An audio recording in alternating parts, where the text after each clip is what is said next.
Hello friends, સ્વાગત છે તમારું મારી ચેનલ મમતાઝ કિચન એન્ડ વ્લોગમાં।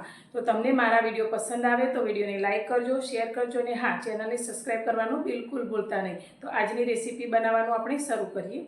આજે આપણે બનાવીશું ફરાળી મીઠાઈ, જે 2 ટુકડા ખાવાથી ઉપવાસના દિવસે આખો દિવસ ભૂખ નથી લાગતી અને જરા પણ ભૂખનો અહેસાસ પણ નથી થતો અને ખાવામાં ખૂબ જ હેલ્ધી અને ટેસ્ટી બને છે। તો અત્યારે આપણે આ ફરાળી મીઠાઈ બનાવવા માટે જે વસ્તુ જોઈશે તે તમને બતાવી દઉં। તો અત્યારે મેં રાજગરાનો ઝીણો લોટ લીધો છે અને તેની સાથે જ અત્યારે મેં અડધી વાટકી ઘી લીધું છે, સાથે આપણે પોણો વાટકી જેટલો ઝીણો કરેલો ગોળ લીધો છે અને સાથે એ જ વાટકીના માપથી અડધી વાટકી મેં સિંગદાણાને શેકી અને તેનો ભૂકો કરી લીધો છે અને સાથે આપણે કોપરાનું છીણ તે જ વાટકીના માપથી અડધી વાટકી લીધું છે। તો પરફેક્ટ માપથી આપણે કોઈ પણ વાટકીનું માપ સેટ કરી અને આ ફરાળી મીઠાઈ બનાવીશું તો એકદમ ટેસ્ટી અને પરફેક્ટ બનશે। તો આ મીઠાઈ બનાવવા માટે આપણે ગેસ પર એક કઢાઈ રાખી છે। તો ગેસ ચાલુ કરી અને કઢાઈની અંદર આપણે જે ઘી લીધું છે તે અંદર ઉમેરીશું। તો અત્યારે આપણે જે અડધી વાટકી ઘી લીધું છે તે બધું જ તેની અંદર ઉમેરી દઈશું।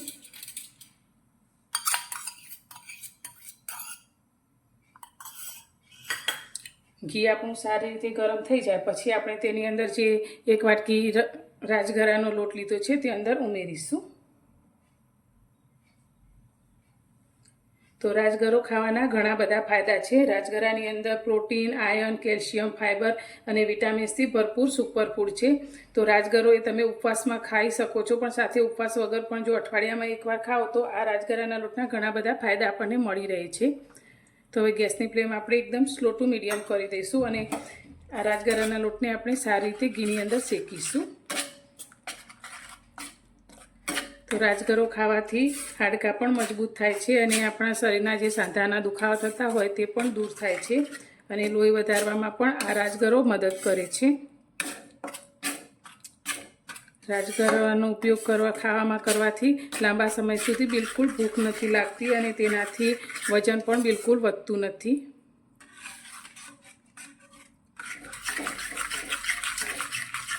રાજગરાની અંદર રોગપ્રતિકારક શક્તિ પણ વધારે હોય છે, જે પચવામાં સરળ હોવાથી પેટની તકલીફોને પણ દૂર કરે છે। તો ખૂબ જ ઘણા બધા ફાયદાઓથી ભરપૂર આ રાજગરો છે। તો તમે ઉપવાસ વગર પણ આ રાજગરાનો ઉપયોગ અઠવાડિયામાં એકવાર કરી શકો છો, તો તમને આ બધા જ અઢળક ફાયદાઓ મળતા રહેશે। તો આપણે આ લોટને સારી રીતે શેકી લઈશું।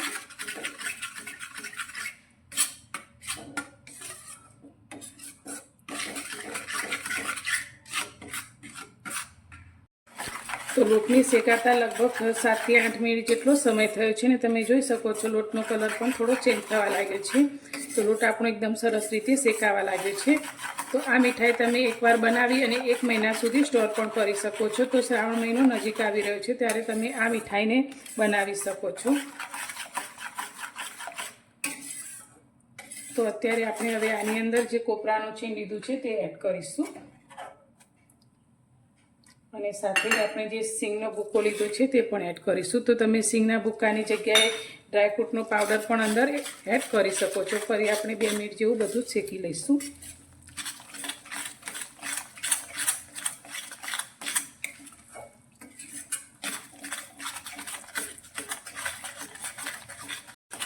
બે મિનિટ માટે આપણે બધી જ વસ્તુને શેકી લીધી છે। તો હવે આમાં ફ્લેવર માટે આપણે અડધી નાની ચમચી જેટલો ઇલાયચીનો પાવડર એડ કરીશું અને તેની સાથે અત્યારે મેં અડધી નાની ચમચી સૂંઠનો પાવડર લીધો છે તે એડ કરીશું। તમે સૂંઠનો પાવડર સ્કીપ પણ કરી શકો છો, પણ હોય તો જરૂરથી નાખો, ટેસ્ટ ખૂબ જ સરસ આવે છે।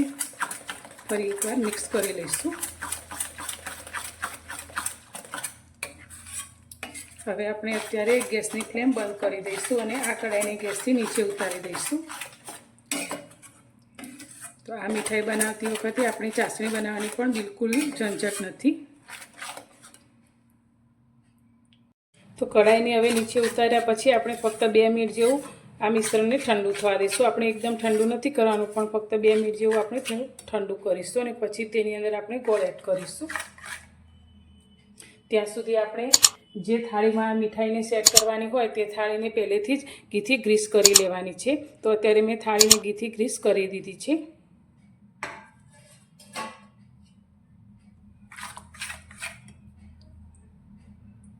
તો 2 મિનિટ થઈ ગઈ છે. તો હવે આપણે જે ગોળ લીધો છે તેને મેં એકદમ ઝીણો કરી લીધો છે, તે અંદર એડ કરીશું. તો ગોળ તમે તમારા ટેસ્ટ પ્રમાણે વધારે કે થોડો ઓછો પણ લઈ શકો છો.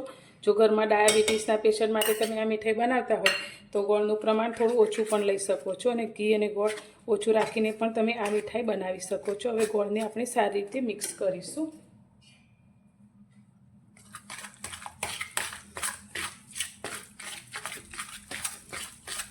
તો બિલકુલ ચાસણી કે કશું જ કરવાની ઝંઝટ વગર, માવા કે દૂધ વગર આપણી આ મીઠાઈ એકદમ સરસ એવી તૈયાર થાય છે, અને બનાવતા પણ બિલકુલ સમય નથી લાગતો. ફક્ત 10 મિનિટમાં તો આપણી આ મીઠાઈ બનીને તૈયાર થાય છે. તો આપણું મિશ્રણ અત્યારે થોડું ગરમ છે, તો ગોળ તેની અંદર સારી રીતે મેલ્ટ થઈ જશે.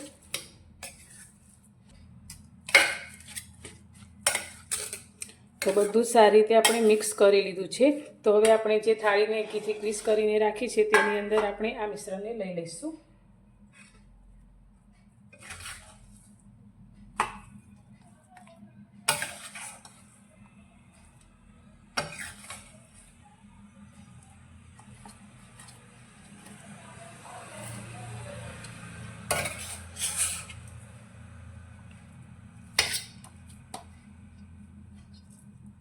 તો મીઠાઈને મેં થાળીમાં સારી રીતે સેટ કરી દીધી છે. તો હવે ગાર્નિશિંગ માટે આપણે થોડાક બદામ અને પિસ્તાના ટુકડા લીધા છે, તેનાથી ગાર્નિશ કરીશું.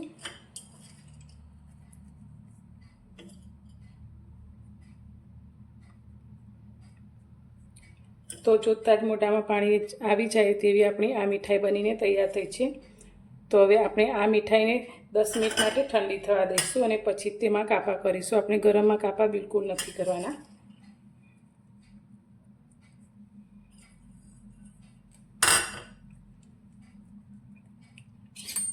ચમચીથી આપણે થોડું પ્રેસ કરી લઈશું.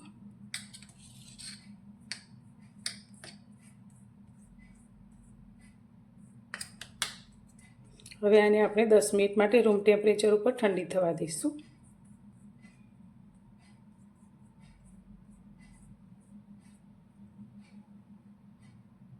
તો આપણી બનાવેલી મીઠાઈને મેં પંખાની હવા નીચે રાખેલી, તો એકદમ સરસ એવી ઠંડી થઈ ગઈ છે. તો હવે તેની અંદર આપણે કટ લગાવીશું. તો તમે જોઈ શકો છો એકદમ સરળતાથી આપણા કટ પણ થઈ જાય છે. તો જે સાઈઝના તમારે પીસ કરવા હોય તે પ્રમાણે તમે કટ લગાવી શકો છો.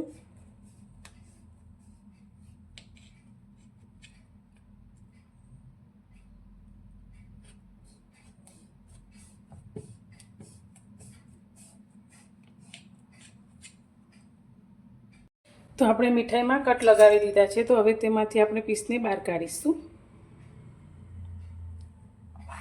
તો એકદમ સરળતાથી આપણા પીસ બહાર નીકળી જાય છે. તમે જોઈ શકો છો એકદમ સરસ એવી આપણી આ મીઠાઈ બનીને તૈયાર થઈ છે. તો આપણી મીઠાઈ એકદમ સરસ એવી તૈયાર થઈ છે. તો જોતાં જ મોઢામાં પાણી આવી જાય તેવી અને એકદમ સરસ સોફ્ટ આપણી આ મીઠાઈ બનીને તૈયાર છે.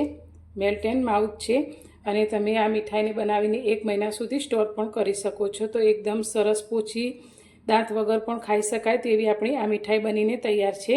તો તમે આને 1 મહિના સુધી સ્ટોર પણ કરી શકો છો. તો તમને મારી આજની આ ફરાળી મીઠાઈ બનાવવાની રેસીપી કેવી લાગી તે મને કોમેન્ટમાં જરૂરથી જણાવજો, અને પસંદ આવી હોય તો વિડીયોને લાઇક કરજો, વધુમાં વધુ શેર કરજો, અને મારી ચેનલ પર નવા છો તો ચેનલને સબસ્ક્રાઈબ કરવાનું બિલકુલ ભૂલતા નહીં.